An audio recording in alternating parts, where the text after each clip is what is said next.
NBA legend may mensahe sa laban ni Pacquiao. Eto mga NBA stars na idol si Manny. Tara, kwentuhan!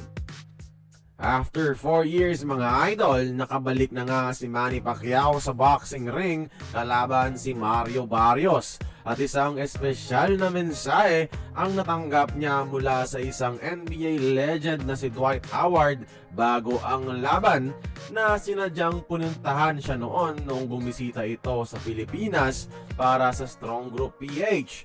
Sa Instagram post ni Howard, ito ang sinabi niya, translated in Filipino.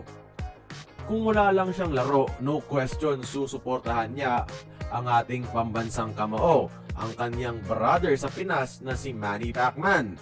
Gusto niya sanang maging parte ng entourage ni Manny papunta ng ring mga idol.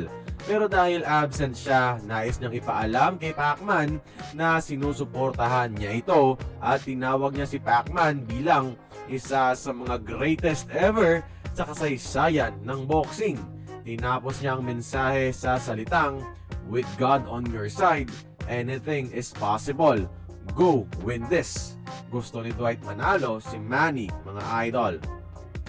At hindi lang si Howard mga idol ang NBA player na sumusuporta sa ating pambansang kamao. Ito ang iilan sa kanila.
Nandito ba ang idol mo, mga idol?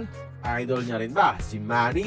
Comment down below if nandito yung idolo mong idol si Manny.